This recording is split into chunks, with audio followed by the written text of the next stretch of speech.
Hey, how are you? I am Chris Robin, aka at Detroit Beastie, here with Fantasy Six Pack to talk about Sunday Night Football, the AFC West versus the AFC North on this Sunday night. Kickoff is at 8:20 p.m. and it's the Bengals. They head all the way to the West Coast to battle the Chargers at SoFi Stadium. Before I get into the over/unders, a final score prediction, and which way I'm going, make sure you get to the website at fantasy6pack.net. When you get there, look around, see what's best for you in terms of premium memberships. The Discord, if you're into DFS and sports betting, that's where you're going to want to be. And if you're looking to, get your fantasy football team, your dynasty team to rise from the ashes, you need to make a few trades, you want to tank, whatever you're looking for, you can find it here at the website. When we look back at this game, Cincinnati at the Chargers, Cincinnati's 4-6.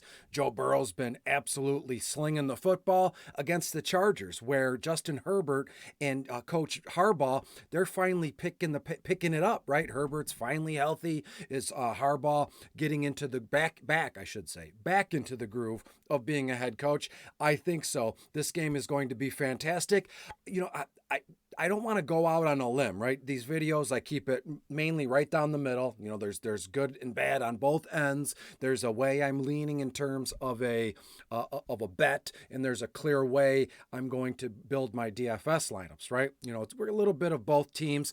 I feel going out on a limb here and stacking up the Chargers is the way I'm going, right? And I'm going to give it to you straight. I'm going to tell you straight. I have the Chargers to win by around 10 points. So therefore, why would I not use Justin Herbert? Will Disley's in a dream matchup at tight end tonight. Ladd McConkey, the rookie, and Quentin Johnson. Those four, that's 1, 2, 3, 4. Those are the four guys I'm stacking tonight. But I'm not going to try to convince you to stack up Cincinnati, and I'm not going to try to convince you that the Chargers need to be stacked up because they're going to win by 10. I'm just letting you know my intentions before we really delve into the video. We're just 2 minutes in. If you go, this guy's a dummy, I'm turning it off, this guy's always wrong, which I'm not, but by the way, you can say that and split, and there's no hard feelings. I just want it to be clear. I think the Chargers win this one by around 10 points.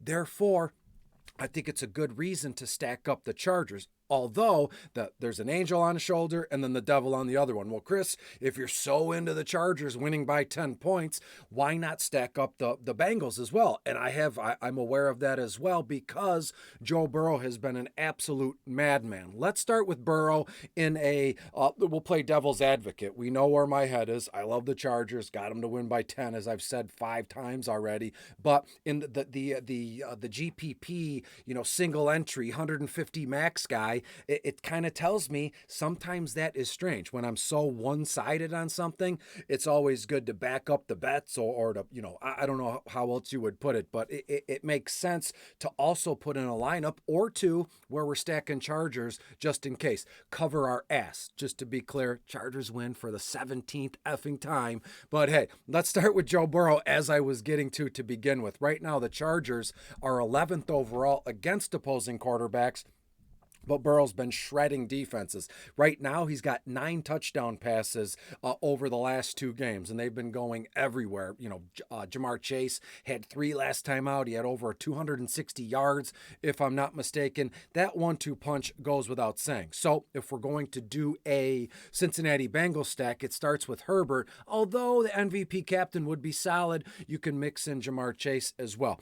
Joe Burrow, I should have said that was a mistake by me. Joe Burrow, 25 to 26 completions, a ton of attempted passes, 280 yards, and 2 touchdowns. The two touchdown passes it could be a floor. However, I have the the Cincinnati Bengals to score around 17 points. So you're looking at 2 total touchdowns and a field goal. Would I be shocked if the Bengals and Burrow throws 3 touchdowns? Absolutely not.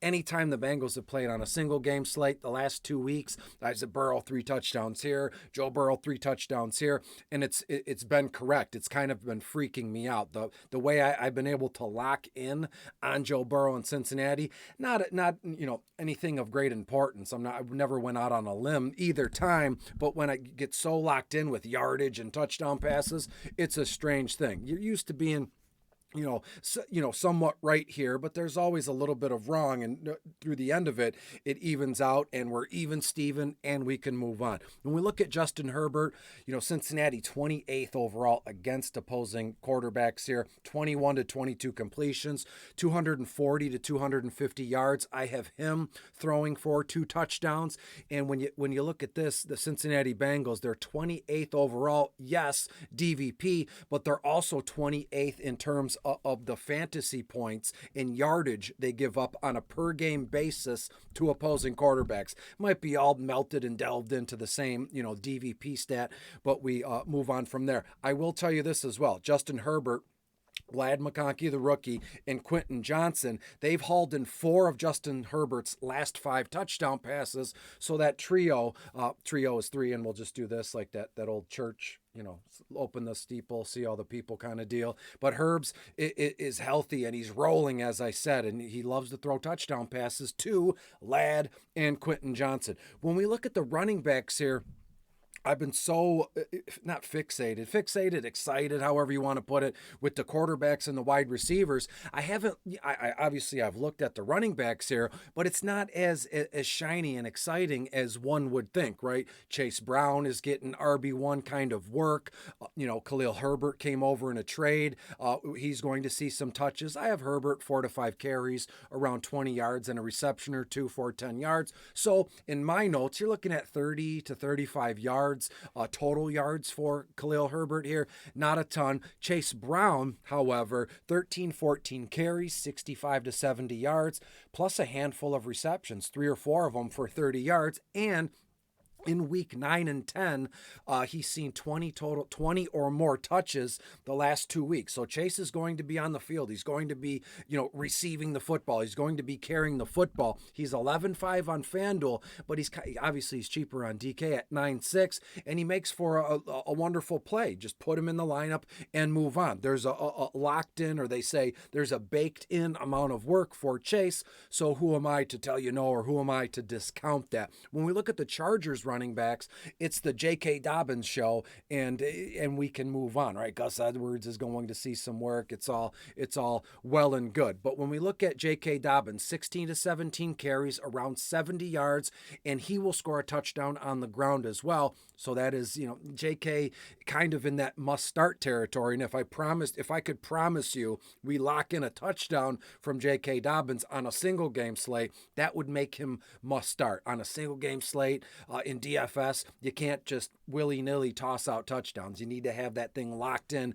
All the dudes who score more than likely have to be in your lineup. So J.K. Dobbins is one of those. Plus, he'll catch 2 to 3 passes for another 25 yards. So J.K., is he a candidate for MVP captain spot? Absolutely. When we go down the list, I mentioned Jamar Chase, 10, 11 targets, 7, 8 receptions, 100 yards, and a touchdown. That is a lock. Anytime touchdown bet, a lock. You can just toss that in with any other player props that you have. It'd be like a sweet little deal, because anytime touchdown is always going to be, plus odds, and we'll go from there. The Chargers, though, 7th fewest.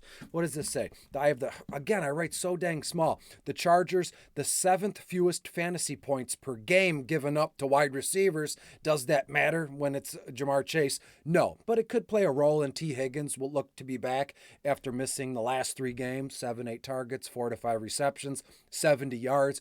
Could we get away with leaving T. Higgins out of our single game slate lineups? Sure. Do I want to do that?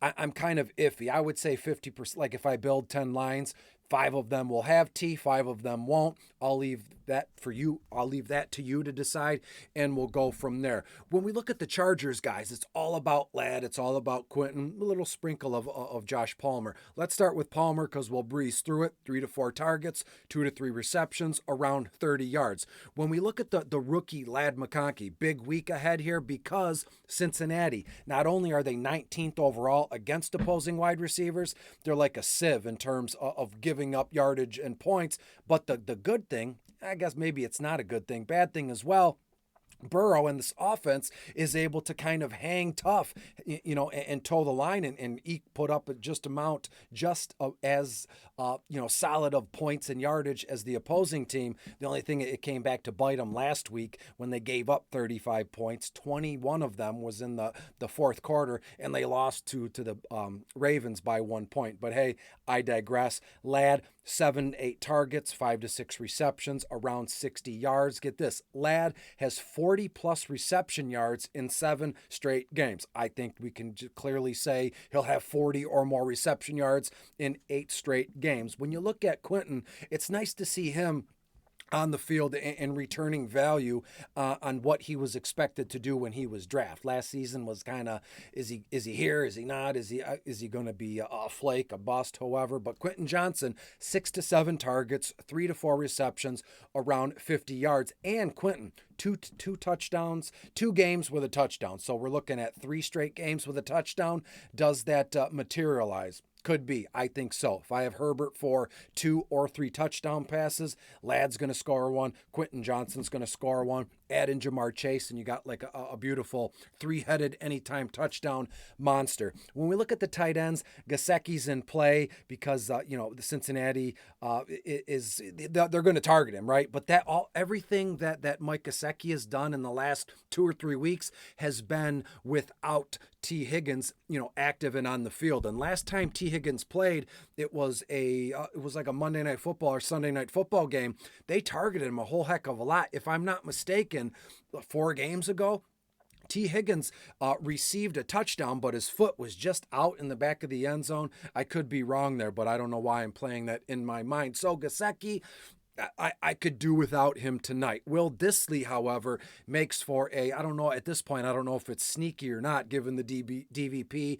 given the fact that I mentioned him in bottom of the barrel. He's set up for a phenomenal kind of game here. Let's see if he can make that happen. Cincinnati's bottom 6 in terms of receptions, reception yardage, and tight ends allowed to opposing tight ends. So Will Dissly, 5-6 targets, 3 to 4 catches, 35 to 40 yards. That sweet spot for a tight end. And if he finds the end zone, we could well be rolling. And what is the chances that he scores twice? But if that's the case, we got to take 1 away from Quentin Johnson or Ladd McConkey. See how that works? It's not one of them slates where everybody gets a touchdown. No, I have Herbert to throw 2, maybe 3. And if Dissly scores twice, we're going to have to pluck 1 away from somebody. Final score here, I have the Chargers to win this one 27-17. They win by 10. You can take the Chargers minus the points. Again, I love the idea of Herbert, Ladd, Quentin, and Will Dissly in our lineups, and you're free and clear to put that last player in your lineups as you see fit. Couple of recent betting trends, and we'll get the heck out of here. Cincinnati, 4-1 against the spread their last 5 games. The Chargers, same deal, 4-1 against the spread their last 5. The total has gone over in 7 of Cincinnati's last 9 games, while the under has come in 9 of the Chargers' last 11 games. Burrow will throw for a pair of touchdowns. That I know is true. Justin Herbert will throw for 2 touchdowns. That I know is true. We just have to be careful and safe where we're designating them to go. I have Ladd with a touchdown, Quentin with a touchdown, Jamar Chase with 1, and we'll go from that. That's all I know. I have a crystal ball, but I can only see so much, and that's the way I'm leaning. Give me the Chargers to win 27-17. Be good, be safe, and let's do this all over again for Monday Night Football. Bye-bye.